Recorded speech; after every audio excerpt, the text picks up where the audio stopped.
Brother, यहाँ पे हमारा माइक खराब हो गया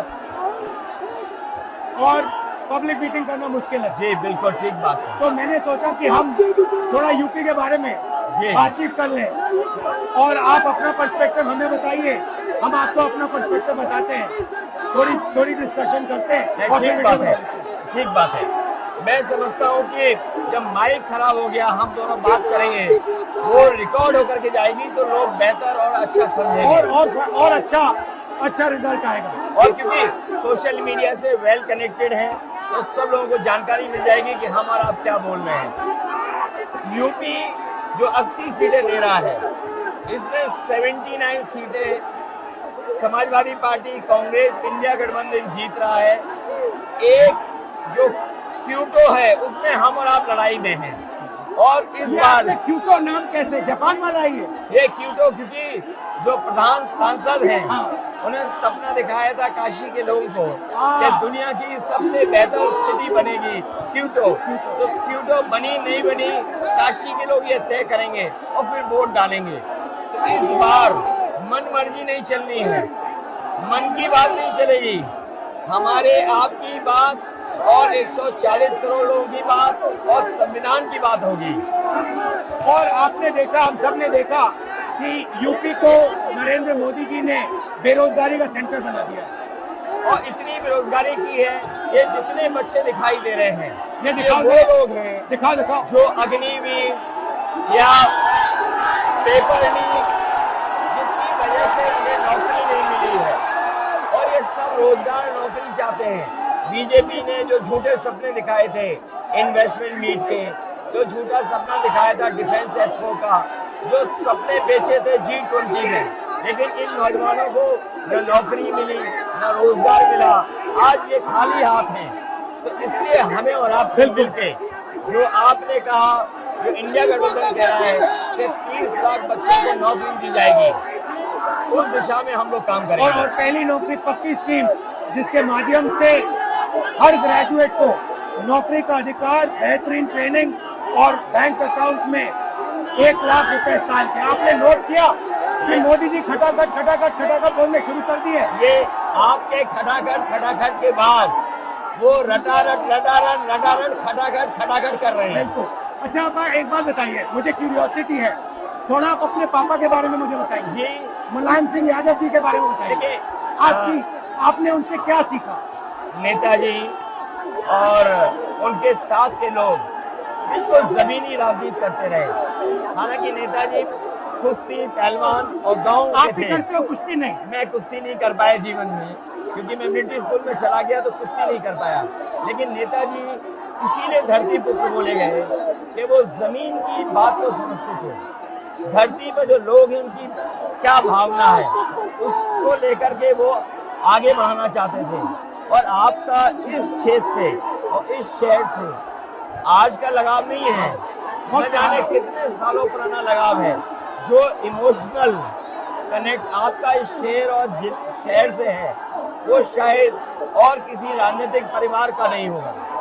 तो नेताजी से उनका हार्डवर्क और अपने लक्ष्य के लिए लगातार काम करते रहना, जो गैर बराबरी की लड़ाई डॉक्टर राम मनोहर लोहिया यहीं लड़े थे। हालांकि हमारी आपकी विचारधारा की यहाँ टकराव रहा, लेकिन हमारे व्यक्तिगत या जो सिद्धांत में कभी समझौता नहीं हुआ। सिद्धांत को लेकर के हमने आपके साथ खड़े हुए और कई बार खड़े हुए, और आपकी भी पार्टी सिद्धांत से बहुत करीब रही समाजवादियों के। बट मुझे लगता है कि अब एक नई तरीके की पार्टनरशिप बन रही है, क्योंकि जो इस बार हमारा कोऑपरेशन है, शायद पहले ऐसा कोऑपरेशन नहीं हुआ। मतलब बिल्कुल सब जुड़ गए। सबसे अच्छा ये है कि जितना उन्होंने कहा 2 लड़कों की जोड़ी, उतना युवा आपसे, हमसे, इंडिया गठबंधन से और जुड़ गया। तो ये नेचुरल अलायंस है, और नेचुरल अलायंस इसलिए लोग महसूस कर रहे हैं कि वो चाहते हैं कि नौकरी और रोजगार मिले, नौकरी और रोजगार मिले। तो ये बड़ी भावना है कि हमसे आपसे ये यूथ कनेक्ट कर रहा है।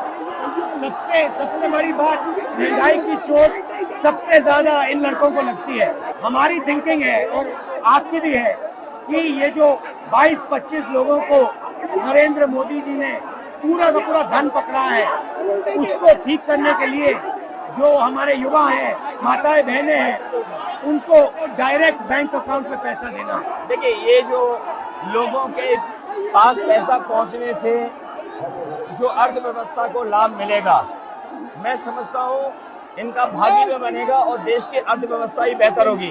ये जरूरी स्कीम है कि इनके अकाउंट में पैसा पहुंचे, इससे थोड़ा बहुत जीवन स्तर इनका भी अच्छा हो। नरेंद्र मोदी जी डिबेट से क्यों डरते हैं? क्योंकि वो सच का सामना नहीं करना चाहते। पूरा उनका झूठ का गुब्बारा है।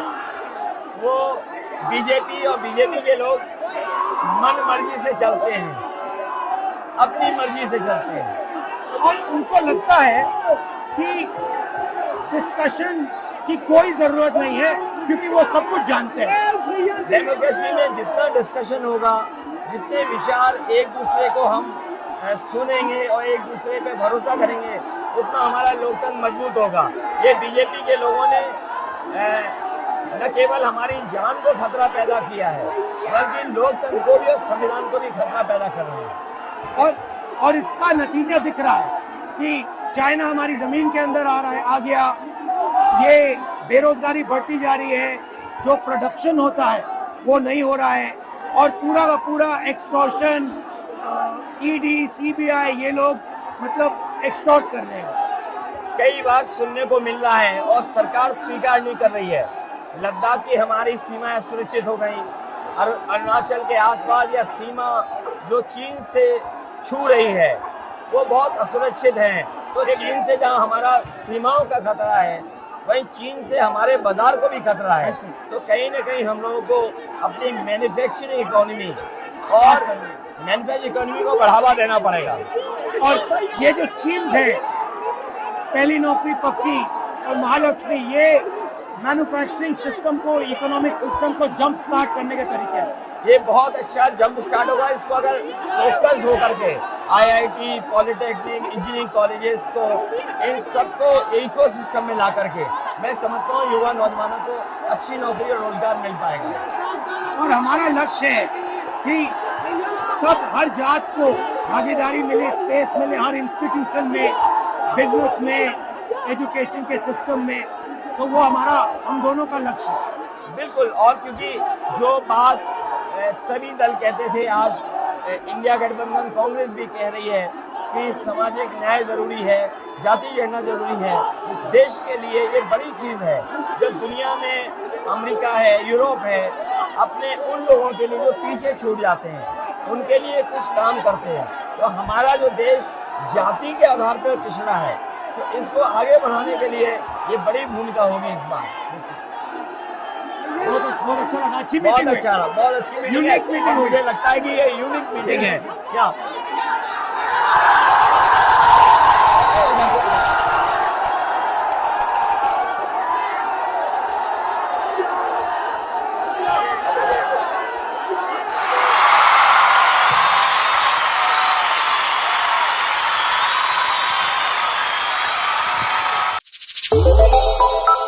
श्रेष्ठ भारत पर खबरों से जुड़े रहने के लिए चैनल को सब्सक्राइब और लाइक करें, बेल आइकन दबाएं और देखते रहें श्रेष्ठ भारत।